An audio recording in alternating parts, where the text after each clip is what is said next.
Hello बच्चों, कैसे हो आप। मैं आशा करती हूँ कि आप सभी अच्छे होंगे और अपनी पढ़ाई कर रहे होंगे। बच्चों, हमारा समास में टॉपिक चल रहा था क्रमधारय समास।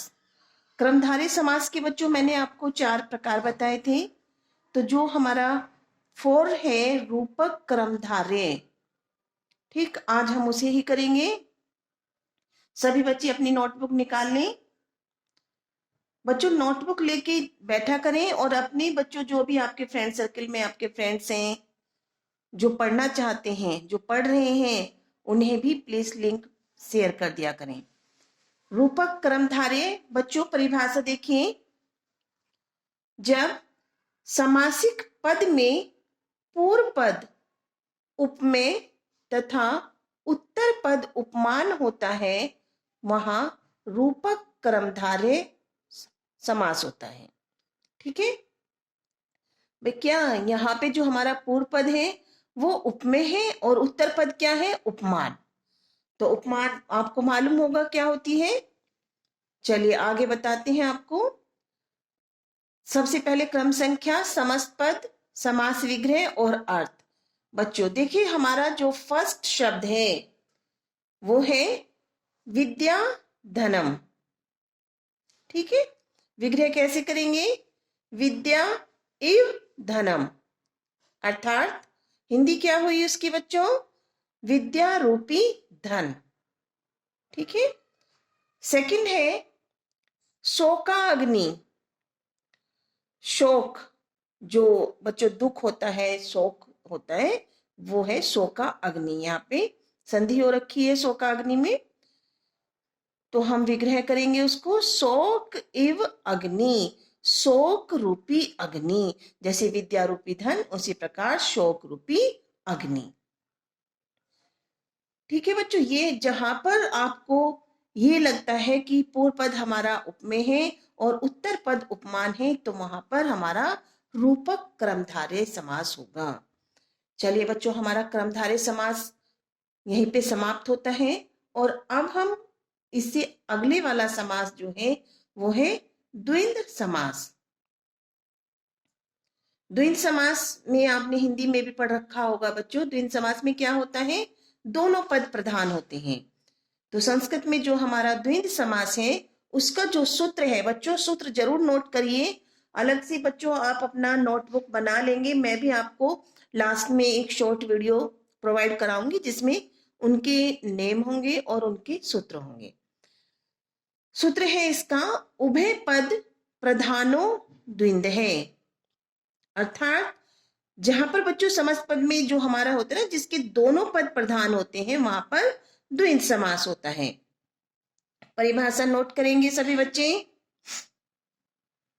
जब समस्त पद के दोनों पद प्रधान होते हैं तो वहां द्वंद्व समास होता है और विग्रह करने पर चय प्रयुक्त होता है। यानी दोनों पदों को, पूर्व पद को भी और उत्तर पद को भी जब हम अलग अलग करके लिखते हैं तो बच्चों हम उसमें चय, चैमिस और शब्द का प्रयोग करते हैं। द्वंद्व समास के मुख्य रूप से निम्नलिखित 3 भेद होते हैं। बच्चों आपसे 2 नंबर का जो आपका क्वेश्चन होता है, जैसे मान लीजिए द्वंद्व समास किसे कहते हैं, द्वंद्व समास के भेद बताइए। तो आपको ये सारी चीजें, उसकी परिभाषा भी और उसके भेद भी और उसके साथ एक एक एग्जाम्पल भी लिखकर देना होगा, तभी आपका राइट आंसर होता है। चलिए अब देखते हैं हम द्वंद्व समास के मुख्य रूप से जो निम्नलिखित 3 भेद हैं कौन कौन से हैं। सबसे फर्स्ट है बच्चों इतरेत्तर द्वंद्व, सेकंड समाहार द्वंद्व और थर्ड है बच्चों एक शेष द्वंद्व। तो इतरेत्तर द्वंद्व क्या है, समाहार द्वंद्व क्या है और एक शेष द्वंद्व क्या है। चलिए अब हम एक एक को पढ़ेंगे और अच्छे से समझ लेंगे बच्चों। देखिए क्लियर दिखाई दे रहा होगा बच्चों आपको। सबसे फर्स्ट है हमारा इतरेत्तर द्वंद्व। परिभाषा क्या है बच्चों इसकी, कि जब समासिक पद में प्रयुक्त पद अपनी अपनी प्रधानता रखते हैं और दोनों पदों का अलग अलग अर्थ होता है तो वहां इतरेत्तर द्वंद्व समास होता है। यानी बच्चों इतरेत्तर द्वंद्व समास में क्या है कि जो हमारा पूर्व पद होता है और जो हमारा उत्तर पद होता है दोनों ही अपनी अपनी प्रधानता रखते हैं। ठीक है, और दोनों पदों का अलग अलग अर्थ होता है, वहां पर इतरेत्तर द्वंद्व समास होता है। देखते हैं हम किस प्रकार से। देखिए बच्चों, सबसे फर्स्ट है, आप क्रम संख्या नोट कर लेंगे, समस्त पद, समासिक विग्रह और अर्थ। जब भी आपके एग्जाम में आपसे क्वेश्चन पूछा जाता है तो आपको ऐसे ही लिख कर देना होगा, तभी आपको पूरे मार्क्स मिलेंगे बच्चों। फर्स्ट है राम लक्ष्मणों। क्या है वर्ड है बच्चों हमारा? राम लक्ष्मणों। विग्रह हम क्या करेंगे? अभी हमने परिभाषा में पढ़ा था द्वंद्व की कि चय शब्द से करेंगे, चय मिस और होता है। तो देखिए बच्चों, राम लक्ष्मणों यानी राम है और लक्ष्मण है। ठीक है, तो राम चय, लक्ष्मण चय। ठीक है, राम और लक्ष्मण। आ रहा होगा बच्चों समझ में? दोनों ही पद प्रधान है और दोनों की ही अपनी अलग अलग प्रधानता है और दोनों पदों का अलग अलग अर्थ है, इसलिए यहाँ पर इतरेत्तर द्वंद्व समास है। देखिए सेकंड, देखिए बच्चों, माता पितरों। माता पितरों अर्थात माता और पिता। ठीक, तो हम विग्रह करेंगे तो कैसे करेंगे? माता चे पिता चे, माता और पिता। सभी बच्चे नोट कर लें एग्जाम्पल। बच्चों ज्यादा डिफिकल्ट नहीं आते आपके समास, इन्हीं वर्ड्स में से आपसे पूछ ले जाएंगे। थर्ड देखिए, हरि हरो। हरि, हरि को आप सभी जानते हैं अर्थात भगवान विष्णु, और हर हर हर महादेव यानी शिव। हरि है चे, हर चे, हरि है चे, हर है चे, अर्थात विष्णु और शिव। तो दोनों की बच्चों यहाँ पर क्या है? दोनों ही जो हमारे समासिक पद में प्रयुक्त दोनों शब्द हैं उनकी अलग अलग प्रधानता है और दोनों ही पदों का अपना अलग अलग अर्थ है, तो यहाँ पर इतरेत्तर द्वंद्व समास है। अब सेकंड देखते हैं बच्चों हम, समाहार द्वंद्व में क्या अंतर है?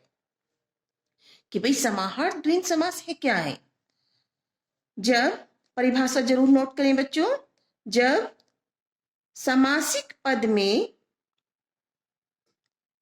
जब समासिक पद में अनेक पदों के होने से एक समुदाय का बोध होता है। भाई पद तो अनेक हैं, एक भी है, समासिक पद में क्या है? अनेक पद होने पर भी एक समुदाय का बोध हो रहा है, ध्यान रखेंगे। वहां समाहार द्वंद्व होता है, इसमें सदैव बच्चों नपुंसकलिंग एक वचन होता है। ठीक है, तो हमेशा ध्यान रखेंगे क्या होगा? नपुंसकलिंग एक वचन होगा और जो अनेक पद हैं वे मिले हुए हैं और वो एक समुदाय का ज्ञान करा रहे हैं। ठीक है, आप वर्ड नोट कर लीजिए बच्चों। फर्स्ट देखेंगे हस्तपादम। हस्त क्या होता है बच्चों? हाथ, कर, जिन्हें हम संस्कृत में कर भी कहते हैं और हस्त है भी कहते हैं। तो हस्त है मीन्स हाथ, पादम मीन्स पैर। ठीक, विग्रह करेंगे हम इसमें, हस्तों चे पादों चे, हाथ और पैर। समझ में आ रहा है बच्चों सभी के? भाई अनेक पद होने पर भी एक समुदाय का बोध कराए, हाथ पैर। भाई सब कहते हैं ना हाथ पैर सलामत रहने चाहिए। ठीक, तो हस्त पादम, हस्तों चे पादों चे, हाथ और पैर। सेकंड है बच्चों अहर, अहर निशम। अह चे निशा चे। निशा मिस आप सभी समझते हैं, पर्यायवाची शब्दों में आपने पढ़ रखा होगा। निशा मिस क्या होती है बच्चों? रात। ठीक है, अहरमिस होता है दिन। अह चे निशा चे, दिन और रात। सबको समझ में आ रहा है ना बच्चों? बिल्कुल क्लियर हो रहे होंगे आपके। थर्ड है बच्चों रथाश्वम। रथाश्वम बच्चों संधि हो रही है किस किस में? रथ और अश्व में। ठीक है, अश्वमीस होता है घोड़ा और रथमीस आप सभी समझते हैं रथ। ठीक, तो विग्रह कैसे करेंगे? रथश्च अश्वाच हैं, रथ और घोड़े। तो बच्चों ये आपको समाहार द्वंद्व अच्छे से समझ में आ गया होगा और इतरेतर द्वंद्व भी समझ में आ गया होगा। इतरेतर द्वंद्व में क्या है बच्चों?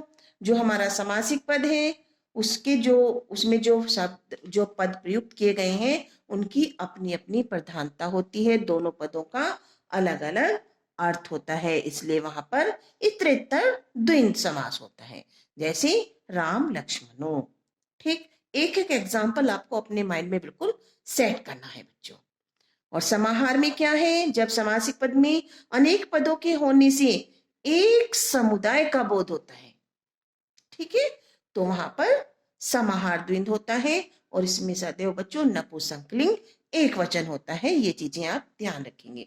तो इसमें से आप याद रख लेंगे हस्तपादम, हाथ और पैर, हस्तोचे पादोचे। ठीक है बच्चों, तो ये दोनों आपको इतरेतर द्वंद्व और समाहार द्वंद्व आपका क्लियर हो गया होगा। तो बच्चों आगे बढ़ते हैं अभी हम।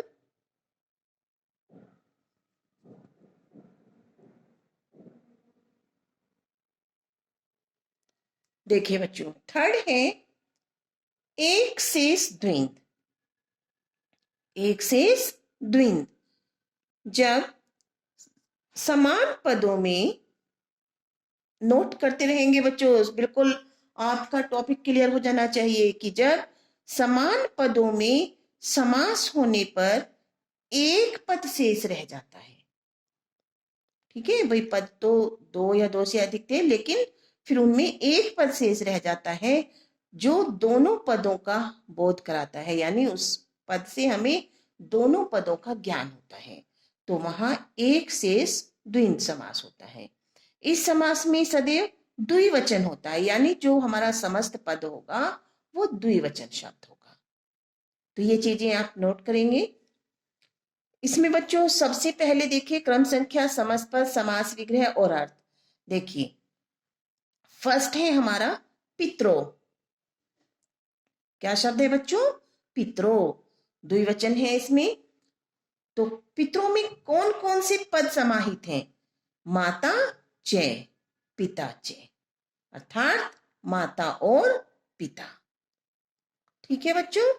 नेक्स्ट है हमारा सेकंड शब्द है बच्चों रामो। क्या है बच्चों? रामो। राम से आप समझ गए होंगे राम है, और इसमें भाई दूसरा कौन आ गया?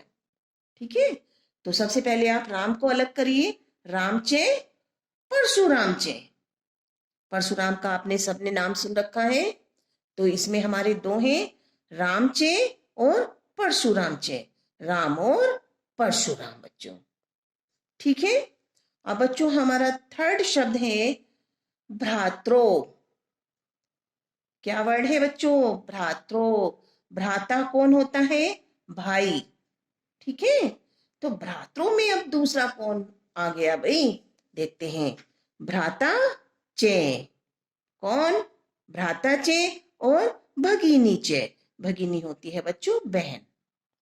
ठीक है, तो भाई और बहन। तो आपको ये ध्यान रखना है, तीनों आपको इतरेतर द्वंद्व समास भी समझ में आ गया होगा, समाहार द्वंद्व समास और एक शेष द्वंद्व समास, तीनों में थोड़ा सा अंतर है बच्चों। एक शेष द्वंद्व समास में क्या है बच्चों कि जब समान पदों में समास होने पर केवल एक पद शेष रहता है जो हमें दोनों पदों का ज्ञान कराता है, तो वहां पर एक शेष द्वंद्व समास होता है। और इस समास में बच्चों हमें क्या ध्यान रखना है कि जो समस्त पद है वो हमेशा द्विवचन में होगा। ठीक है, तो ये आपका क्लियर हो गया होगा कि एक शेष द्वंद्व समास क्या है, इतरेतर द्वंद्व समास क्या है और समाहार द्वंद्व समास क्या है। तो द्वंद्व समास का आपका टॉपिक बच्चों क्लियर हुआ यहाँ पे। नेक्स्ट में आपको अगला द्विगु समास कराऊंगी। ठीक है, तो बच्चों मैं आशा करती हूँ कि आप सबको ये टॉपिक बहुत अच्छे से समझ में आ रहे होंगे, और जो बच्चे आपके टॉपिक क्लियर होते जा रहे हैं उन्हें फिर भी आप एक बार रिवाइज जरूर करें। ठीक, अगर आप उसको 2 मिनट भी देखते हैं तो वो आपके माइंड में बिल्कुल सेट हो जाएगा। आपने उस चीज को देखा, फिर उसको एक बार नजर लगा लिया। हर डेली आपको ये करना है कि आपको वो टॉपिक्स देखने हैं, फिर बीच में गैप करके एक दिन छोड़ दिया, दूसरे दिन देखा, तो वो बच्चों आपकी मेमोरी में बिल्कुल स्थिर हो जाएंगे। एक एक एग्जाम्पल आपको याद रखना है, तो इससे आपका वो टॉपिक बिल्कुल क्लियर हो जाएगा। चलिए बच्चों, आज हम यहीं तक करेंगे। सभी बच्चों को अगर मेरे द्वारा पढ़ाया गया टॉपिक्स क्लियर हो रहे हैं तो प्लीज आप मेरे चैनल को सब्सक्राइब करें, लाइक करें और बेटे कमेंट जरूर करें। हाँ बच्चों, इस चीज से मुझे याद आया, कल एक बच्चे ने लिखा था कि मैम शायद वैदिक संस्कृत पढ़ाने के लिए। बच्चों ये जो हम कोर्स करा रहे हैं, जिन बच्चों ने डिमांड की थी कि मैम आप हमारे ये जो डिफिकल्ट टॉपिक्स हैं ये करा दीजिए, उसके बाद मैं आपको बच्चों वैदिक संस्कृत पढ़ाऊंगी। इनका एग्जाम होने के बाद तुरंत मैं आपका वो कोर्स शुरू कर दूँ। थैंक यू बेटा कमेंट करने के लिए। थैंक्स।